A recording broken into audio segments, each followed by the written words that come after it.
नमस्कार दोस्तों, प्रकाश इंस्टीट्यूट पर आपका स्वागत है। मैं हूं योगेश कुमार और मैं आपके बीच उपस्थित हूं भारतीय राज्य व्यवस्था और शासन पर चर्चा करने के लिए। बहुत सारे मार्केट में मटेरियल है इससे संबंधित, बहुत सारी यूट्यूब वीडियो हैं, लेकिन स्टूडेंटों के साथ लगातार समस्याएं हैं कि इस विषय पर वो अपनी पकड़ कैसे मजबूत करें। मेरा उन विद्यार्थियों को ये सुझाव है कि वो पूरे सब्जेक्ट को एक साथ पढ़ने की कोशिश ना करें। जैसा आप लोग देखते होंगे, बहुत सारी वीडियो 3 घंटे 2 घंटे इस टाइप के समय में वो पूरे सब्जेक्ट को कवर करने की कोशिश करती है, जो निरर्थक लगती है। किसी भी विषय को आप 2 से 3 घंटे में पूरा नहीं कर सकते हैं। तो मेरा अपना सुझाव ये है विद्यार्थियों को कि वो टॉपिक टू टॉपिक स्टडी करें और 10 से 15-20 दिन का टारगेट लेकर किसी भी विषय पर अपनी पकड़ मजबूत बनाने की कोशिश करें। आधा पौन घंटे की एक वीडियो देखें, किसी एक पर्टिकुलर टॉपिक की वीडियो देखें और उसी के साथ प्रैक्टिस करें। तो दोस्तों, चलते हैं भारतीय राज्य व्यवस्था पर चर्चा करने के लिए। आप लोग नाम से देख रहे होंगे भारतीय राज्य व्यवस्था। हम सबसे पहले भारत की बात करेंगे। भारत जो हमारा देश है वो किस रूप का है, भारत की प्रणाली क्या है। तो याद करते समय सभी विद्यार्थी किसी भी टॉपिक के कुछ की नोट्स तैयार करते रहेंगे। की नोट्स के अंतर्गत कुछ ऐसे परिभाषिक शब्द होते हैं जो हम फर्स्ट बार सुनते हैं, पहली बार सुनते हैं। तो जैसे हम बात कर रहे हैं भारतीय प्रणाली, तो भारत की जो शासन प्रणाली है वो किस प्रकार की है।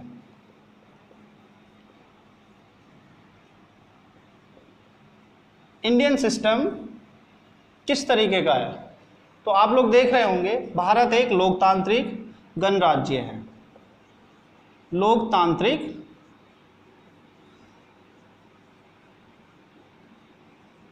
गणराज्य। यहां पर 2 वर्ड यूज किए गए हैं, एक डेमोक्रेटिक, दूसरा रिपब्लिक। तो भारत 2 प्रकार का देश है, एक लोकतांत्रिक है, साथ लोकतांत्रिक के साथ साथ गणराज्य है।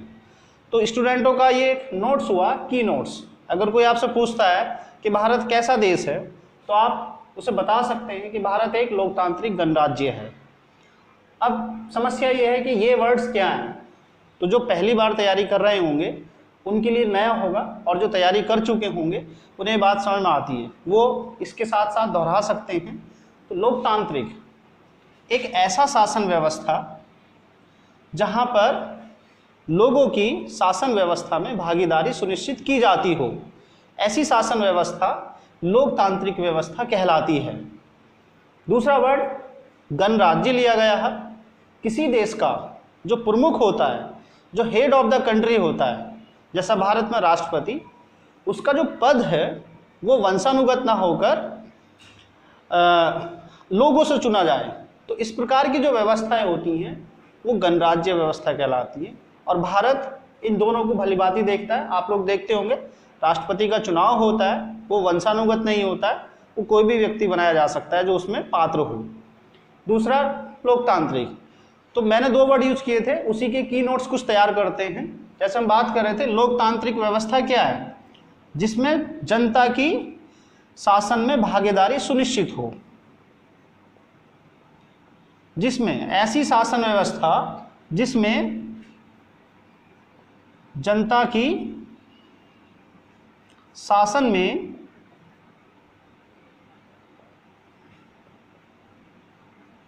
भागीदारी सुनिश्चित हो, लोकतांत्रिक व्यवस्था कहलाती है। आप लोग देख रहे होंगे भारत एक ऐसा देश है जिसमें जनता अपने द्वारा अपने प्रतिनिधियों को चुनती है। वो जो प्रतिनिधि हैं, जो चुने हुए प्रतिनिधि है जनता के द्वारा, वो शासन व्यवस्था में अपना काम करते हैं। इसी व्यवस्था को हम कहते हैं जनता के द्वारा चुनी गई सरकार, या शासन व्यवस्था में जनता की भागीदारी। दूसरा वर्ड आप लोग जान गए होंगे, राष्ट्र का जो अध्यक्ष होगा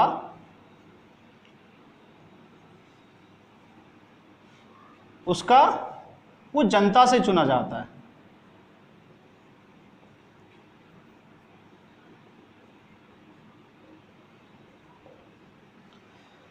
एक बार फिर रिपीट करते हैं, हमारा जो देश है वो कैसा है? एक लोकतांत्रिक गणराज्य है। लोकतांत्रिक गणराज्य की आप डेफिनेशन अच्छे से बोल सकते हैं मेरे साथ। ऐसा सिस्टम, ऐसी प्रणाली जिसमें जनता की सीधी सीधी भागीदारी हो शासन में, और गणराज्य कि देश का जो राष्ट्राध्यक्ष होगा वो वंशानुगत ना होकर लोगों के द्वारा, लोगों से चुना जाएगा।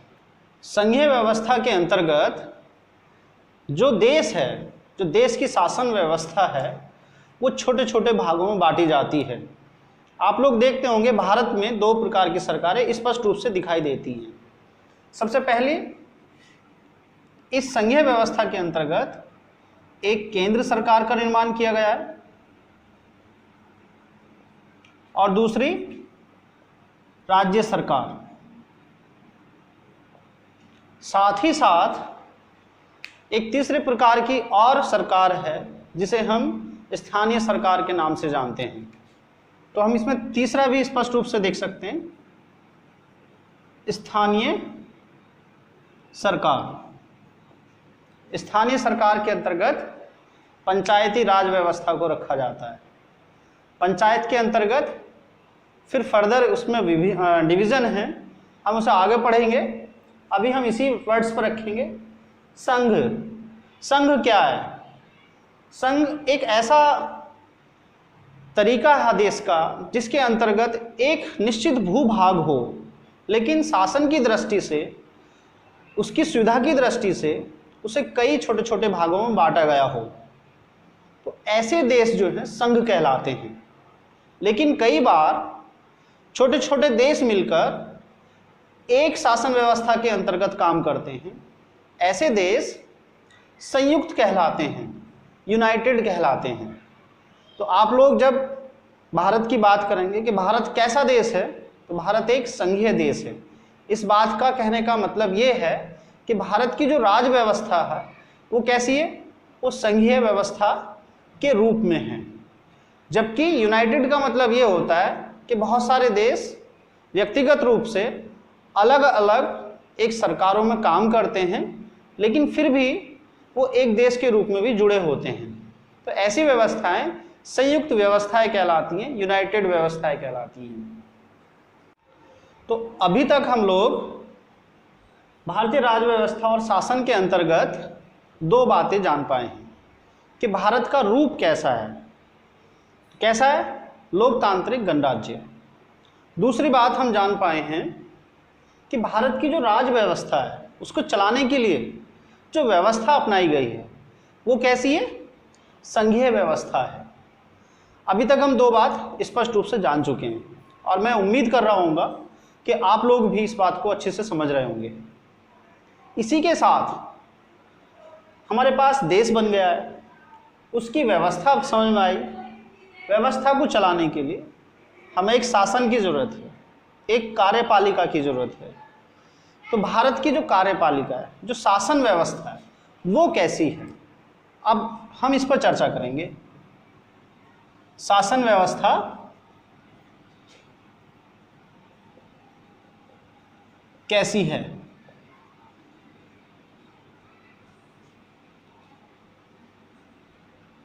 तो इसके लिए स्पष्ट रूप से फिर एक की नोट्स की बात करेंगे।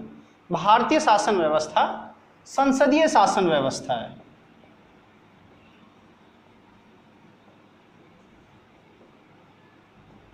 संसदीय शासन व्यवस्था है।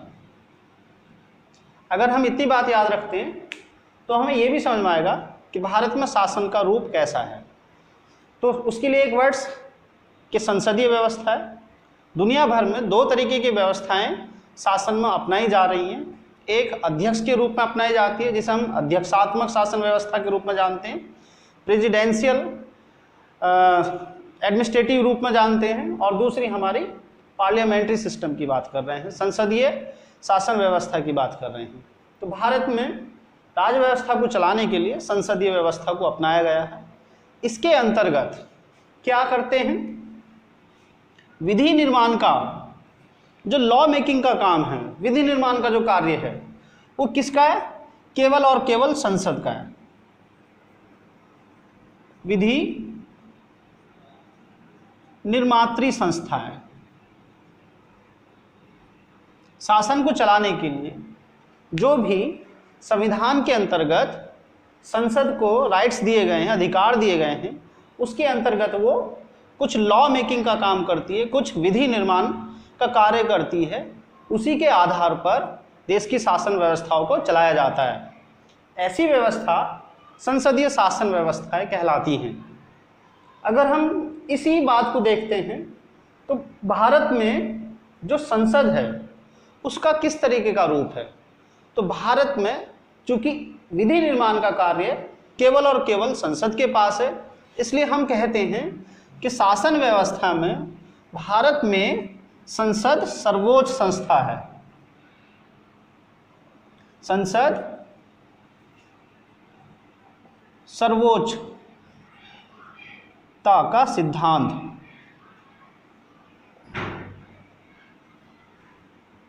सर्वोच्चता का सिद्धांत अपनाती है। संसद सर्वोच्च किस तरीके से, इस पर बात करते हैं। ये संप्रभु है। ये कैसे है, इस पे एक कॉन्ट्राडिक्टरी कंसेप्ट है। संसद संविधान के अंतर्गत उसके दायरे में रहकर विधि निर्माण कर सकती है। अगर संविधान की मूल भावनाओं से अलग हटकर संसद कोई नियम बनाती है तो वो विधि मान्य नहीं होगी। इस संदर्भ में संसद सर्वोच्च नहीं दिखाई देती। फिर कौन है, तो ये एक कॉन्ट्राडिक्टरी कंसेप्ट है। इसे आपको अच्छे से पढ़ना चाहिए और ये कई बार, बहुत बार अलग अलग एग्जाम में पूछा गया है। अगर संसद सर्वोच्च नहीं है तो फिर कौन है, तो सुप्रीम कोर्ट के पास में एक राइट्स है कि संसद द्वारा बनाई गई जितनी भी विधियां होंगी या संविधान की व्याख्या केवल और केवल सुप्रीम कोर्ट को दी गई है। तो सुप्रीम कोर्ट संविधान और संसद द्वारा बनाए गए नियमों की व्याख्या करता है। तो इस आधार पर हमें ये ज्ञात हो रहा है कि संसद जो है वो सर्वोच्च नहीं है बल्कि सुप्रीम कोर्ट है। लेकिन दूसरी बात क्या आती है, जो संसद निर्माण बनाती है वो उसमें संशोधन भी कर सकती है। संसद द्वारा जो संविधान में संशोधन किए जाते हैं वो मान्य होते हैं सुप्रीम कोर्ट द्वारा। इसलिए वापस हमें ऐसा लगता है कि संसद सर्वोच्च है। और सामान्यतः ये सभी लोग मानते हैं कि भारत में विधि का जो निर्माण है उसके संदर्भ में संसद सर्वोच्च है। जबकि आप एक जगह और इस संप्रभुता को देख रहे होंगे, इस सॉवरेनिटी को देख रहे होंगे कि भारत में जो संविधान की प्रस्तावना ली गई है उसमें जनता, सब कुछ शक्तियों का जो सोर्स है वो भारत की जनता है। तो वहाँ हमें ये देखने को मिलता है कि जो सर्वोच्चता है, जो संप्रभुता है, वो भारत की जनता में निहित है। लेकिन उसको चलाने के लिए संसद के पास अधिकार हैं, तो इसलिए संसद जो है वो एक संप्रभु संस्था है। और अगर आपको ये वीडियो पसंद आई तो आप मुझे कमेंट बॉक्स में ज़रूर लिखें ताकि मैं अगली वीडियो बनाने के लिए और उत्सुक हो सकूं। तब तक के लिए आपका धन्यवाद। नमस्कार।